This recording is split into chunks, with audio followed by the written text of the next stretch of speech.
അങ്ങനെ നമ്മൾ മുഗൾ ഡൈനാസിറ്റിയിലെ ഏറ്റവും പേരുകേട്ട അക്ബർ ചക്രവർത്തിയുടെ ഭൗതിക ശരീരം സംസ്കരിച്ചിട്ടുള്ള അക്ബർ ടോംബ് കാണാനായിട്ട് പോവാണ്ടോ.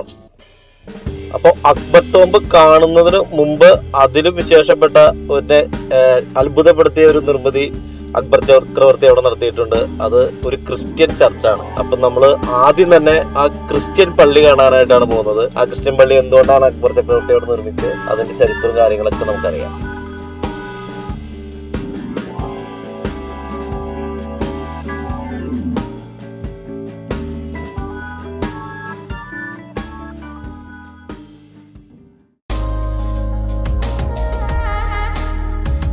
അപ്പൊ ആഗ്രയിലെ അവസാനത്തെ ദിവസം ഉണ്ടെന്ന്. അപ്പൊ നമ്മൾ ആഗ്രയിൽ പ്രധാനമായിട്ട് വന്നത് താജ്മഹൽ കാണാനാണ്. പക്ഷെ താജ്മഹലിനൊപ്പം നമുക്ക് അതിലും വിശിഷ്ടമായിട്ടുള്ള 1-2 സ്ഥലം കൂടി കാണാനായിട്ടുള്ള ഭാഗ്യം ലഭിച്ചു. ഒന്ന് ഫത്തേപൂർ സിക്രി, അതുപോലെ ആഗ്ര ഫോർട്ട്. അപ്പോ അതിനുശേഷം ആഗ്രയിലെ പ്രധാനപ്പെട്ട ഒരു നിർമ്മിതിയാണ് അക്ബർ ടോംബ്. അത് നമ്മൾ തിരിച്ച് ഡൽഹിക്ക് പോരുന്ന വഴി മധുര എത്തുന്നതിന് ഒരുപാട് മുമ്പാണ്. അത് ആഗ്രയോട് ചേർന്ന് തന്നെയാണ്. അപ്പോൾ നമ്മൾ അവിടേക്ക് പോകുന്ന വഴിയിലാണ് അവിടെ വേറൊരു ചരിത്ര നിർമ്മിതി കൂടി ഉണ്ടെന്ന് നമ്മൾ അറിയുന്നത്. അക്ബർ ചക്രവർത്തി ഒരു മതസൗഹാർദ്ദ രീതിയിലുള്ള കാര്യങ്ങളൊക്കെ നടത്തുന്ന ഒരാളാണെന്ന് അറിയാലോ. പ്രത്യേകിച്ച് അദ്ദേഹത്തിന്റെ വിവാഹങ്ങൾ, അദ്ദേഹം പലതരത്തിലുള്ള രാഷ്ട്രീയ കാരണങ്ങൾക്കും അല്ലെങ്കിൽ രാഷ്ട്രീയ സംബന്ധമായിട്ടും വിവാഹ ബന്ധങ്ങളിൽ ഏർപ്പെട്ടിട്ടുള്ള വ്യക്തിയാണ്. അത് അദ്ദേഹം മാത്രമല്ല, പണ്ട് കാലത്ത് ഒരുപാട് രജപുത്രരായിക്കോട്ടെ, ചൗഹാന്മാരായിക്കോട്ടെ, മറാത്തകളായിക്കോട്ടെ, എല്ലാവരും ചെയ്യുന്ന കാര്യമാണ്. അപ്പോൾ അതിൽ മുഗൾ രാജവംശവും അത് ചെയ്തിട്ടുണ്ട്. അതിൽ പ്രധാനപ്പെട്ട ആൾ നമ്മൾ അറിയാലോ, ജോധാബായി ആണ്. രജപുത്ര രാജ്ഞിയായിട്ട് ജോധാബായി, നമ്മുടെ ജയ്പൂർ റാണി. അപ്പോ അതിനുശേഷം ആള് പോർച്ചുഗീസ് എന്നൊരു രാജ്ഞിയെ വാങ്ങിച്ചിട്ടുണ്ട്. അപ്പൊ അവരുടെ വിശ്വാസത്തെ മാനിച്ചുകൊണ്ട് അവർക്ക് വേണ്ടി നിർമ്മിച്ചതാണ് അക്ബർ ചർച്ച് എന്നാണ് പറയപ്പെടുന്നത്. നമ്മൾ പോകുന്ന വഴിക്കൊക്കെ ഒരുപാട് ഷോപ്പിംഗ് സ്ട്രീറ്റുകൾ ഉണ്ട് കേട്ടോ. അപ്പൊ നമുക്ക് ഇവിടെ അറിയാൻ കാരണം അത്യാവശ്യമായിട്ട് എനിക്ക് ടീഷർട്ട് എണ്ണം മേടിക്കേണ്ടി വന്നു. കാരണം വിചാരിച്ച ദിവസത്തേക്കാളും കൂടി ട്രിപ്പ്. അപ്പൊ നമുക്ക് അളക്കാനുള്ള സാഹചര്യം കിട്ടുന്നില്ല. അപ്പൊ 1-2 ബനിയനും കാര്യങ്ങളൊക്കെ മേടിക്കാന്ന് വിചാരിച്ചു. അങ്ങനെ ഇറങ്ങിയതാട്ടോ. ഇവിടെ വളരെ വിലക്കുറവുണ്ട് കേട്ടോ. അവിടെ എനിക്ക് സെക്കൻഡ് സെയിൽ പോലത്തെ ഐറ്റംസ് ഞാൻ കണ്ടു, ഫ്രഷ് ആയിട്ടുള്ളതും കണ്ടു. അപ്പോ നല്ലൊരു ഇതാണ് ഇവിടെ. നമുക്ക് സാധനങ്ങൾ മേടിക്കാൻ പറ്റിയൊരു വിലയായ റീസണബിൾ റേറ്റ് സാധനങ്ങൾ കിട്ടും പേശി മേടിച്ചാല്.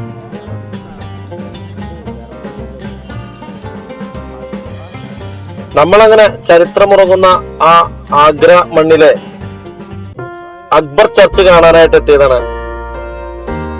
നമുക്കപ്പോ ഭാഗ്യത്തിന് അവിടുത്തെ വികാരിയച്ഛൻ തന്നെ നമുക്ക് പരിചയപ്പെടാൻ സാധിച്ചു. കാരണം അദ്ദേഹം ഒരു മലയാളിയാണ്, കോട്ടയംകാരനാണ്.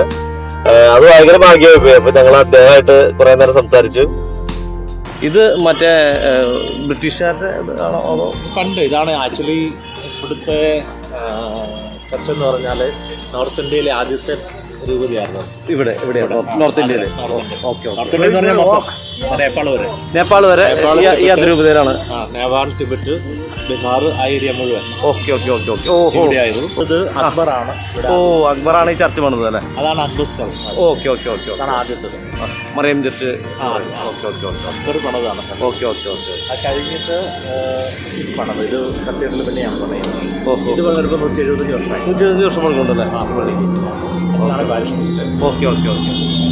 ഭയങ്കര ഒരു റഷുള്ള സമയം. ക്രിസ്മസിന്റെ ടൈം ആയതുകൊണ്ട്. അതെ. ഓക്കെ. ഓൾമോസ്റ്റ് 3-4 lakhs പീപ്പിൾ, 4 ലക്ഷം ആൾക്കാർ ഇതിൽ വന്ന് പോകുന്നുണ്ടല്ലേ? അത് പല സ്ഥലത്തു നിന്ന് വരും. അന്ന് ഭയങ്കര റഷാണ്. ശരിക്കും തീർത്ഥാടന കേന്ദ്രം കൂടിയാണല്ലേ? തീർത്ഥാടനം ആ ഒരു ദിവസം ഇവിടെ എല്ലാവരും വരും. മീൻസ് ഹിന്ദുക്കളും എല്ലാവരും വന്ന് അവർക്കൊരു തിരി കത്തിക്കണം. അങ്ങനെയുള്ള അവരുടെ ഒരു വിശ്വാസമാണ്.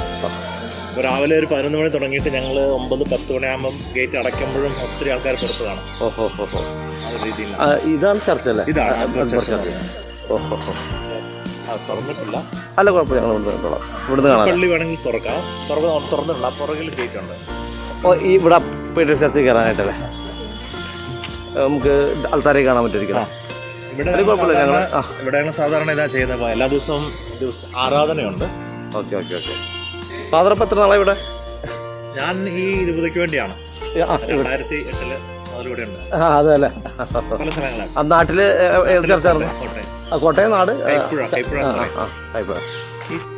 അതുപോലെ ആൾക്കാരെങ്ങനെ വന്നു പോയിക്കൊണ്ടിരിക്കും. അപ്പൊ ഈ 4 ലക്ഷം പേരൊക്കെ വരുമ്പോ ഇതെങ്ങനെ മെയിൻ്റെനൻസ്? ഇങ്ങനെ വിടുക. 11 മണി മുതൽ തുടങ്ങുന്നു. അവരിങ്ങനെ വന്ന് പൊക്കൊണ്ടിരിക്കുകയാണ്. നമ്മളിങ്ങനെ വേറെ ഷോയോ അങ്ങനെയൊന്നുമില്ല. ജസ്റ്റ് ഇങ്ങനെ പള്ളിക്കാണ് തുറന്നായിരുന്നു. പുറകിലത്തെ ഗേറ്റ് തുറന്നു. അതിലിങ്ങനെ ഒരു റൗണ്ട് ചെയ്ത് ഗേറ്റ് വിടുന്നു. അപ്പൊ അതിങ്ങനെ വന്ന് ഇങ്ങനെ പോയി നമുക്ക് തിരിച്ചു വരുന്നില്ല അവര്. അതിലെ നേരെ വട്ടം കറങ്ങി അവിടെ സെന്റ് പീറ്റേഴ്സിന്റെ അവിടെ കുറച്ചുണ്ട്, ആ ഗേറ്റിൽ കൂടെ പുറത്തു വിട്ടോണ്ടിരുന്നു. പോലീസ് ബസ്സുകൾ നല്ലതായിരുന്നു. അവര് പ്രാവശ്യം എല്ലാ വർഷവും ഉള്ളതല്ലേ? എല്ലാ വർഷവും ഉള്ള. അങ്ങനെ ശരിക്കും ഞങ്ങൾ ആ സ്ഥലം കാണാനായിട്ടുള്ള ആളുകളായിട്ടാണ് സന്ദർശകരായിട്ട് പോയെങ്കിൽ ഞങ്ങളവിടെ ഒരു അതിഥികളായിട്ട് സ്വീകരിക്കപ്പെട്ടു എന്നുള്ളതാണ്. അപ്പൊ നമ്മുടെ വികാരിച്ചൻ പറഞ്ഞു അവിടെ ഒരു മലയാളി സിസ്റ്റർ ഉണ്ട്, ഒരുപാട് മലയാളീസ് ഉണ്ട് കേട്ടോ. അപ്പൊ അവരോട് പറഞ്ഞിട്ട് പള്ളി തുറന്നു തരാം, പള്ളി കാണാനും. നമ്മളിപ്പോ കണ്ടുകൊണ്ടിരിക്കുന്നതല്ല അക്ബർ ചർച്ച്, ഇത് അതിനുശേഷം ബ്രിട്ടീഷുകാർ വന്നിട്ട് പണിത പള്ളിയാണ്. അതിനുശേഷം അത് വീണ്ടും റെനോവേറ്റ് ചെയ്ത് വേറെ രൂപത്തിലേക്ക് വന്നിട്ടുണ്ട്. ഇത് ബ്രിട്ടീഷുകാർ പണിത പള്ളിയാണ്. അത് അക്ബർ ആ പള്ളിക്ക് 1600 ആയിരിക്കില്ല ആളുടെ കാലഘട്ടത്തിൽ വന്നത്.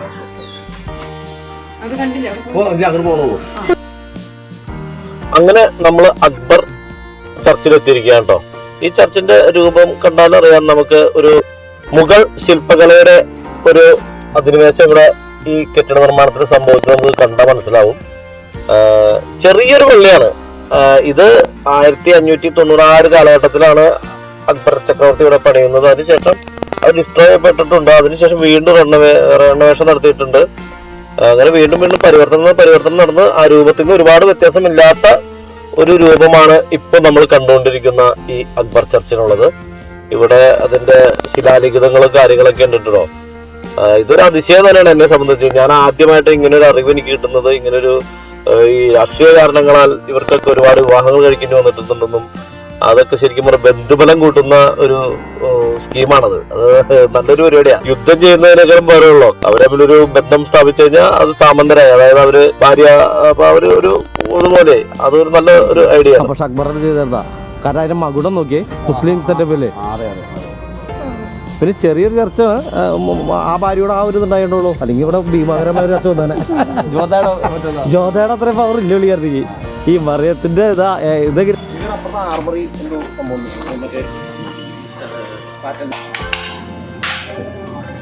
അങ്ങനെ ജീര റൈസ്, ദാൽ കറി, പിന്നെ പനീർ ടിക്ക, പനീർ കടായി. ഇനി റൊട്ടിക്ക് വേണ്ടി ചേട്ടൻ റൊട്ടിക്ക് വേണ്ടി വെയിറ്റ് ചെയ്യാണ്. ഞങ്ങൾ പഞ്ചാബി ധാബയിൽ ആഗ്രയിൽ ഫുഡും കഴിച്ച് മധുരയ്ക്ക് പോവാണ്. ഇതാണ് അക്ബർ ടോംബ്. ഇത് അണ്ണാന് ഭക്ഷണം വെച്ച് കൊടുത്തതല്ലേ? ഇത് ഗേറ്റാണ് കേട്ടോ. ഈ കാണുന്ന ഗേറ്റ് മാത്രമാണ് ഭാഗത്താണ്. ആ ഗേറ്റാണ് ഈ കാണുന്നല്ലേ? ആ ഗേറ്റ് എന്തൊരു ഭയങ്കര അക്ബർ ടോംബ്. അക്ബർ കാ മക്ബര.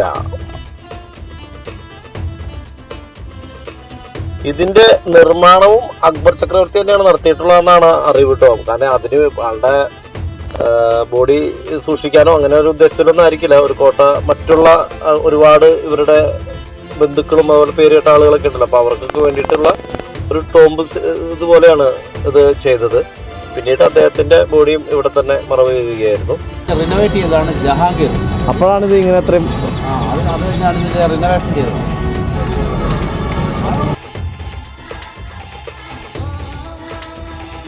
അക്ബറിന്റെ പുത്രനായ ജഹാംഗീർ കേട്ടോ ഇതിനുശേഷം ഇത്രയും ഒരു മാറ്റങ്ങൾ വരുത്തിയത്. കാരണം അക്ബറിന്റെ കാലഘട്ടത്തിലെല്ലാം റെഡ് സ്റ്റോൺ വെച്ചിട്ടുള്ള പണികളാണ് കംപ്ലീറ്റ് കോട്ടകളും എല്ലാ ടോംബുകളും എല്ലാം ചെയ്തിരിക്കുന്നത്.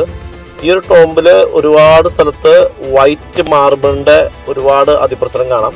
അത് ഈ ജഹാംഗീറിന്റെ കാലഘട്ടം മുതലാണ് ഇങ്ങനെ വൈറ്റ് മാർബിൾ വെച്ചിട്ടുള്ള നിർമ്മാണ പ്രക്രിയകൾ ആരംഭിച്ചിരിക്കുന്നത്. ഇത് ടോംബിന്റെ ഫ്രണ്ടിലുള്ള ചെറിയ കവാടമാണ്, അതിന് മുമ്പിലുള്ള ഉദ്യാനമാണ്. ഇപ്പോഴും നമ്മൾ ഈ ടോംബ് ഇരിക്കുന്ന ആ കോട്ടയ്ക്കുള്ളിൽ കയറിയിട്ടില്ല. ഇതെല്ലാവർക്കുള്ള പോലെ നമ്മൾ ഫക്തപൂർ സിറ്റിയിലൊക്കെ കണ്ട ബുലന്ദ് ദർവാസ പോലെ തന്നെ, അല്ലെങ്കിൽ താജ്മഹലിന്റെ ഫ്രണ്ടിലുള്ള ഒരു ദർവാസ പോലെ തന്നെ ഇവിടത്തെ ഏറ്റവും വലിയ ഒരു ദർവാസ തന്നെയാണ്. അതൊരു അതിബൃഹത്തായ ഒരു നിർമ്മിതിയാണ്. നമ്മുടെ പലപ്പോഴും ശ്രദ്ധിച്ചിട്ടുണ്ട്, ഈ കോട്ടകളൊക്കെ ഒരുപടി മുകളിലാണ് പലപ്പോഴും ഇതിന്റെ ഫ്രണ്ടിലെ കോട്ട വാതില് ഉണ്ടാക്കുന്നത്. അതിന് പ്രധാന കാരണം മറ്റുള്ള രാജ്യക്കാർ അവരൊക്കെ ആദ്യം കാണുന്നത് ഈ കോട്ടവാതിലാണല്ലോ. ഇതിങ്ങനെ ഭാഗത്തേക്ക് കയറാൻ പറ്റാത്തവരുണ്ടാവും. അപ്പോൾ കാരണം ഇത് വളരെ കോൺഫിഡൻഷ്യൽ ആയിട്ടുള്ള ഒരു ഏരിയ ആണ്. കയറാൻ പറ്റാത്തവരെന്നെ അത്ഭുതപ്പെട്ട് മുക്കോട്ടേത് അല്ലെങ്കിൽ അതിൻ്റെ ഒരു ഇത് ഡൈറാസിറ്റിയുടെ പവർ കണ്ടോട്ടെന്ന് വെച്ചിട്ടായിരിക്കും. എന്തായാലും ഇതൊരു ഗംഭീര സൃഷ്ടിയാട്ടോ. കാരണം ഈ മുഗൾ ശില്പകലയുടെ അല്ലെങ്കിൽ ആ ഒരു വാസ്തുശില്പത്തിന്റെ എല്ലാ പ്രൗഢിയോടും കൂടിയാണ് ഈ കോട്ടയം നിൽക്കുന്നത്. ഇതെല്ലാത്തിനും ഒരു പൊതു സ്വഭാവമുണ്ടെന്നുള്ള സത്യമാണ്. കാരണം ചുറ്റും മിനാരങ്ങളും അതുകൂടാതെ കോട്ടവാതിലിനുള്ള ഷേപ്പും കാര്യങ്ങളൊക്കെ നമുക്ക് സെയിം എഫക്റ്റീവ് തോന്നും. ഇവിടുത്തെ ഉദ്യാനങ്ങളൊക്കെ അത്യാവശ്യം മറ്റുള്ളതിനേക്കാളൊക്കെ കുറച്ചും കൂടി നല്ല രീതിയിൽ മെയിൻറ്റെയിൻ ചെയ്തിട്ടുണ്ട്. കൂടുതലും പനകളാണ്. ഈ വെള്ളം കുറവുള്ള സ്ഥലത്ത് വളരുന്ന രീതിയിലുള്ള ചെടികളാണ് നമ്മൾ പല സ്ഥലത്തും കാണുന്നത് കേട്ടോ. ഇത് നല്ല വെയിലുള്ള സമയത്തൊക്കെ ഇതിൽ നടക്കാന്ന് പറഞ്ഞാൽ ഇച്ചിരി ദുസ്സഹമാണ്. പക്ഷെ ഈ മൂടൽമഞ്ഞും കോടയും തണുപ്പും കാര്യങ്ങളൊക്കെ ഉള്ള സമയത്ത് ഇതൊരു വല്ലാത്തൊരു ഫീലാട്ടോ ഇങ്ങനെ നടക്കുമ്പോൾ. ഇങ്ങനെ ഒരു ഓപ്പോസിറ്റ് ലൈറ്റിൽ വരെ കോട്ട നിൽക്കുന്നത് കാണാൻ തന്നെ വേറെ മാതിരി ഫീല്. നല്ല കാഴ്ചയാണ്. നമുക്ക് എത്ര കണ്ടാലും നമുക്ക് അതിൻ്റെ ആ വിസ്മയം നമ്മുടെ ഉള്ളിൽ ഇങ്ങനെ ജനിപ്പിക്കുന്ന രീതിയിലുള്ള നിർമ്മിതികളാട്ടോ ഈ ഇവരുടെ എല്ലാ കൊട്ടാരങ്ങളും അങ്ങനെ തന്നെയാണ്.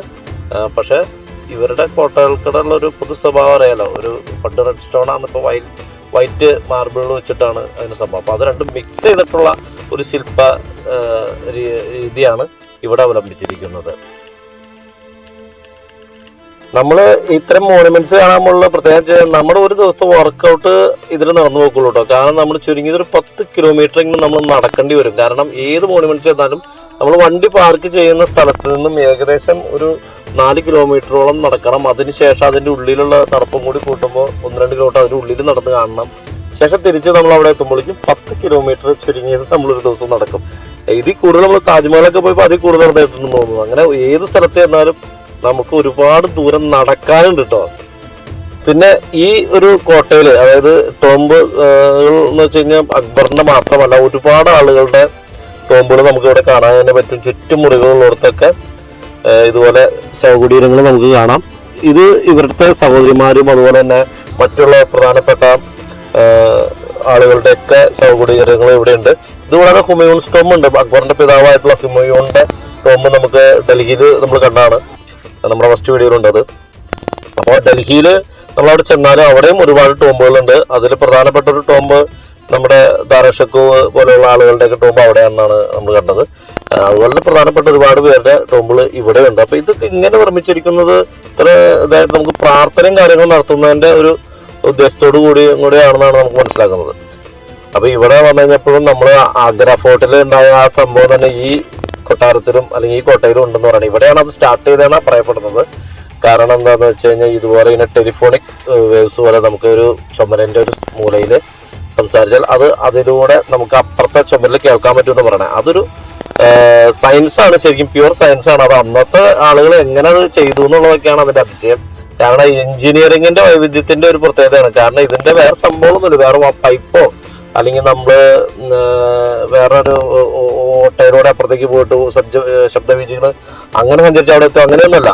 ഇത് നമ്മളെ കോർണറിൽ നമ്മൾ സംസാരിക്കുമ്പോൾ അതിങ്ങനെ ആ ഒരു കോർണർ ടു കോർണർ ഇങ്ങനെ മുകളിൽ അതിന്റെ ഒരു കർവ് കറക്റ്റ് ആയതുകൊണ്ട് സിമെട്രിക് ആയിട്ട് അതിന്റെ രൂപം ആയതുകൊണ്ട് അത് ഇങ്ങനെ സഞ്ചരിച്ച് ഇപ്പുറത്തെ കോർണറിലേക്ക് ചിലപ്പോൾ അതൊരു 10, 100, 200 മീറ്റർ ദൂരത്തേക്ക് അതിൽ ആ ശബ്ദം ഇങ്ങനെ സഞ്ചരിക്കുന്നുള്ളതാണ്.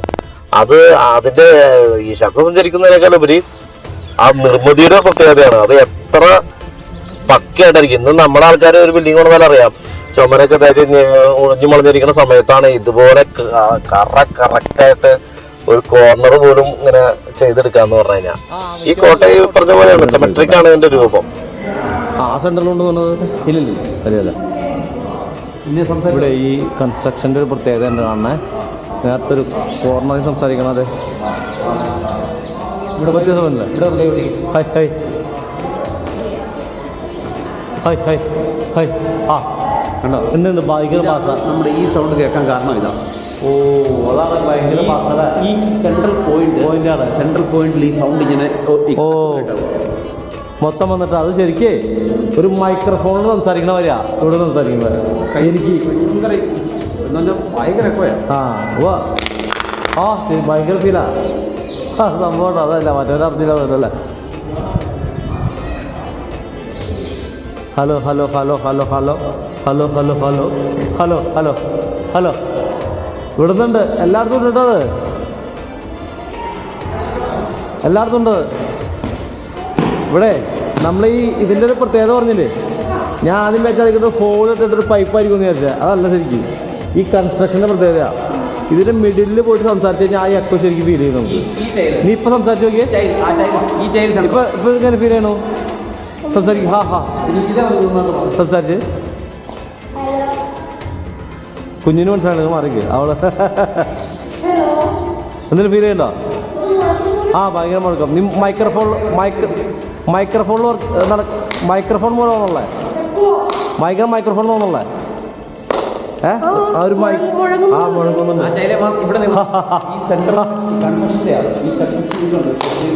ആ ഒരു പോയിന്റ് മാത്രമാണ് അത് കേൾക്കുന്നത്. എഞ്ചിനീയർ കൺസ്ട്രക്ഷൻ്റെ അത് ഓരോ പുലികള് നമ്മുടെ പരിപാടികളെ കഴിയാലേ ഭയങ്കരൊക്കെയാണ്. നമ്മൾ ഇച്ചിരി സംസാരിച്ചെങ്കിൽ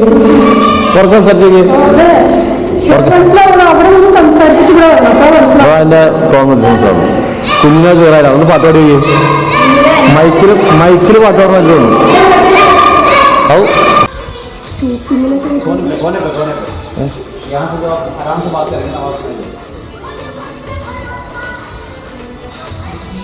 एक आदमी कान बोलना दोनों बात कर रहे ഒരാൾ ചെവി വയ്ക്കി രണ്ടുപേരും പറഞ്ഞു കാണാൻ.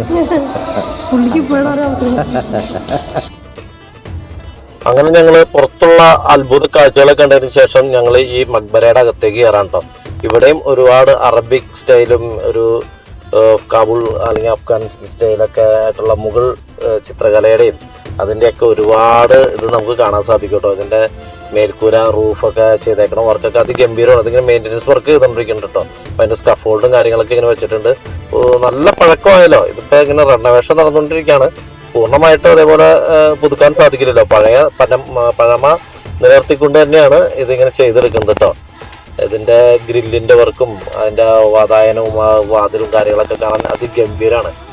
ഈ അക്ബറിന്റെ ടോംബ് ഇരിക്കുന്നത് ഈ കോട്ടയുടെ കൃത്യം നടുക്കായിട്ടാണ്. അപ്പോൾ ഇതതിൻ്റെ ഒരു എൻട്രൻസ് ആണ്, ഒരു വശത്തുള്ള എൻട്രൻസ് ആണ്. ഇതിലൂടെ നമ്മൾ കയറിയിട്ട് ഒരു ഇടനാഴിയിലൂടെ, ഒരു ഇടുങ്ങിയ ഇടനാഴിയിലൂടെ കണ്ടോ, ഇത്രയും വളരെ ഒരു ഇടുങ്ങിയ ഇരുട്ടറ പോലത്തെ ഒരു സ്ഥലത്തേക്കടെയാണ് നമ്മൾ അക്ബർ ടോംബിന്റെ അകത്തേക്ക് സഞ്ചരിക്കുന്നത്. അത് ഇവിടുന്ന് ഒരു 200 മീറ്റർ അല്ലെങ്കിൽ ഒരു 300 മീറ്ററോളം നടന്ന് അതിൻ്റെ ഉള്ളിലൂടെ നമുക്ക് ഭയപ്പെടുത്തുന്ന രീതിയിലുള്ളൊരു യാത്രയാണ്.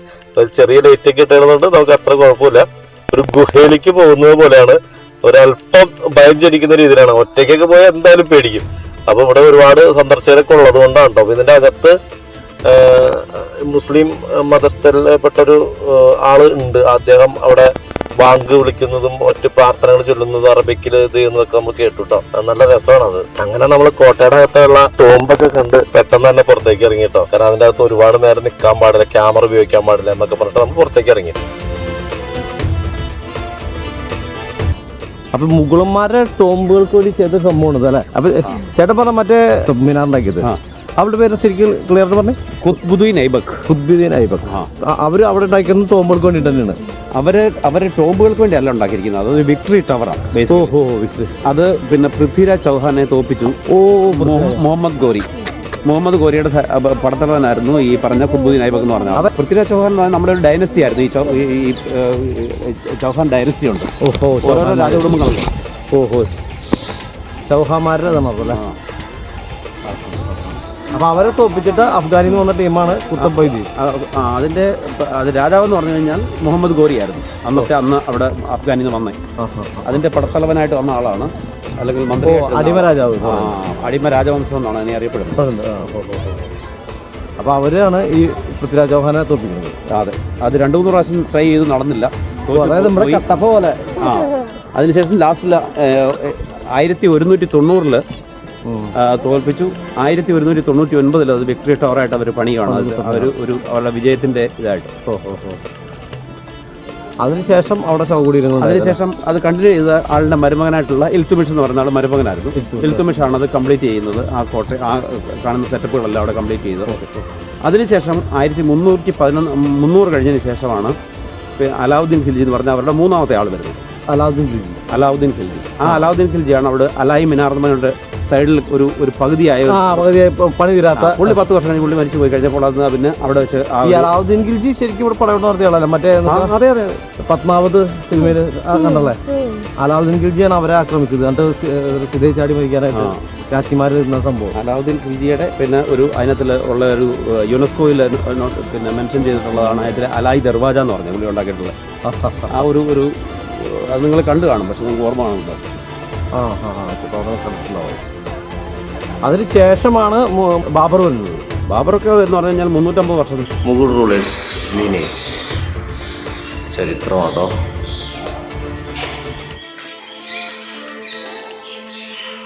ഫസ്റ്റ് ബാബർ 1453-1500, ഹുമായൂൺ ഷാ സുൽത്താൻ, ബീഗം ഗുഡ. 6 ഭാര്യമാരുണ്ടായിരുന്നു അല്ലേ ബാബർക്ക്? നെക്സ്റ്റ് 6 ഭാര്യമാർ. ഹുമയൂണ്, ബീഗം,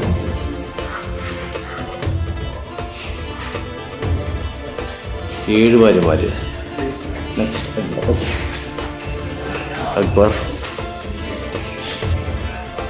അക്ബർക്ക് ബീഗം ഗുസീമ ബീഗം.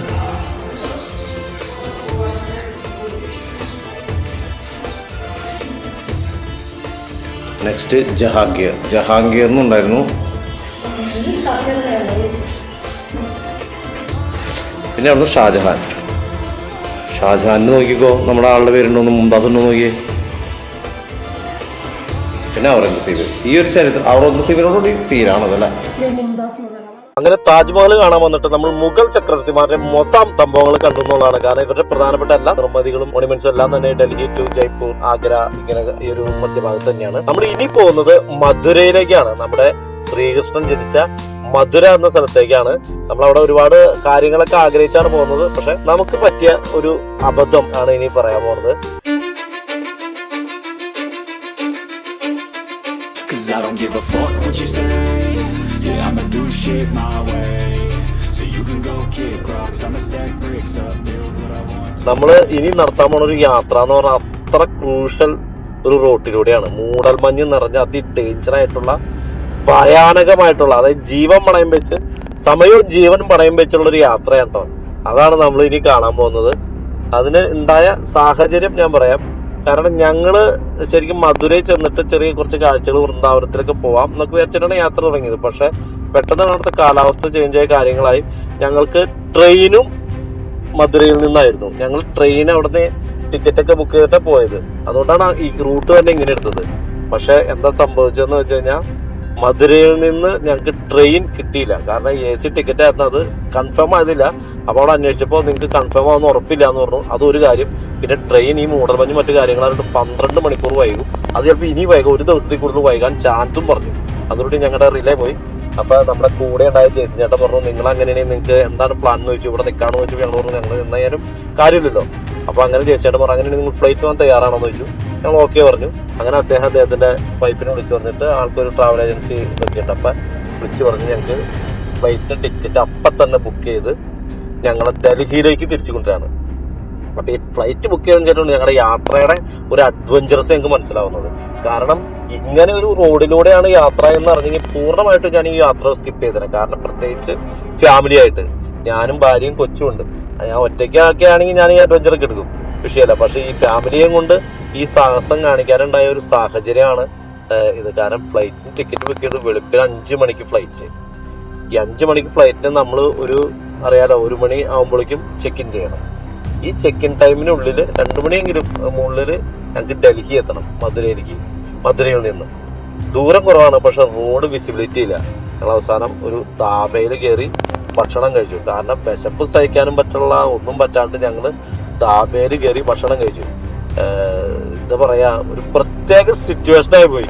ഞാൻ ഇതുവരെ ലൈഫിൽ ഇങ്ങനൊരു ഇത് ഫേസ് ചെയ്തിട്ടില്ല. കാരണം ഇതെല്ലാം സമയവും കൈപ്പിടിച്ചു. പിന്നെ ഈ എന്താ പറയാ, ഈ യാത്രയുടെ ഒരു ഡേഞ്ചർ സിറ്റുവേഷനും എങ്കിലും ഞങ്ങൾ അത് എൻജോയ് ചെയ്യാൻ തീരുമാനിച്ചു. കാരണം എന്താണെന്ന് വെച്ച് കഴിഞ്ഞാൽ ഈ ജെയ്സൺ ചേട്ടൻ ഒരു ബ്രില്യൻറ്റ് ഡ്രൈവറാണെന്ന് എനിക്ക് 7 ദിവസത്തെ യാത്രയിൽ നിന്ന് എനിക്ക് മനസ്സിലായി. കാരണം അദ്ദേഹം വണ്ടി ഓടിക്കുന്നത് ഞാൻ കണ്ടപ്പോൾ എനിക്ക് മനസ്സിലായി, പുലിയാണ്.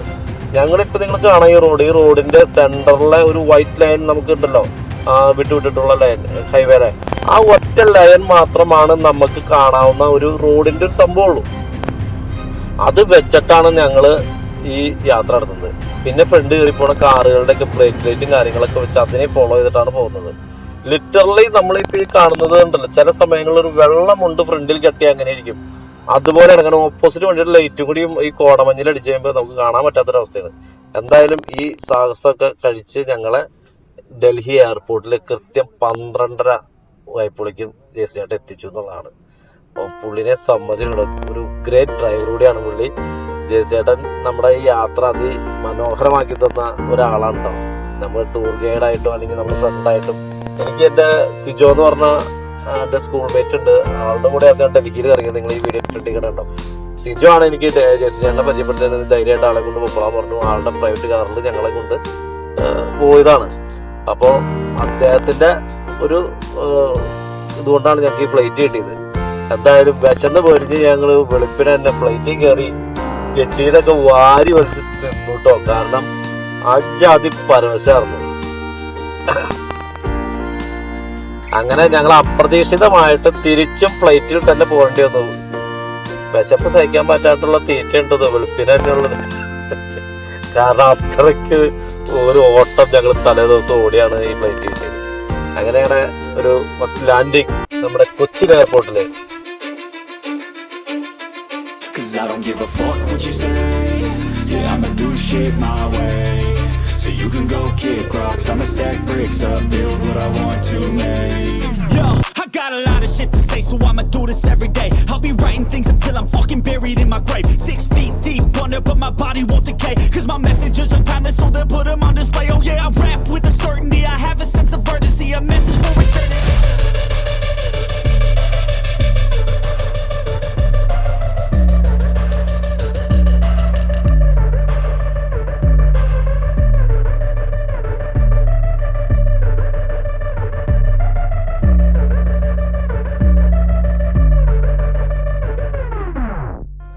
അങ്ങനെ സേഫ് ലാൻഡിങ്.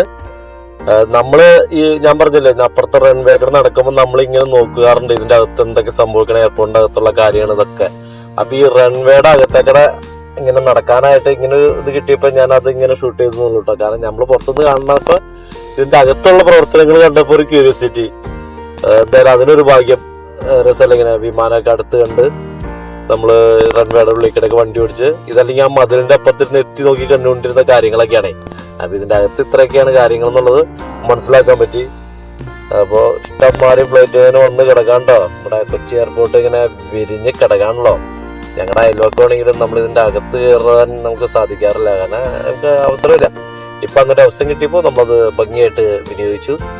അപ്പൊ അങ്ങനെ ഞങ്ങളുടെ ഡൽഹി, ജയ്പൂർ, ആഗ്ര അതാ ഗോൾഡൻ ട്രയാങ്കിൾ ട്രിപ്പ് ഇവിടെ അവസാനിക്കാണ്. അപ്പൊ ഞങ്ങളുടെ വീട്ടിലേക്ക് എത്താണ് 7 ദിവസത്തിന് ശേഷം. നമ്മുടെ കുക്കു അതീവ സന്തുഷ്ടനാണ് ഞങ്ങളെ കണ്ടപ്പോ. ആ സ്നേഹം അതൊരു സംഭവം തന്നെയായിട്ട് കണ്ടു പറഞ്ഞു പോയി. അപ്പൊ ഇനി നമുക്ക് അടുത്ത യാത്രയെ കാണാം. അടുത്ത മണാലിക്കായിരിക്കും ഞാൻ പോകണം കേട്ടോ.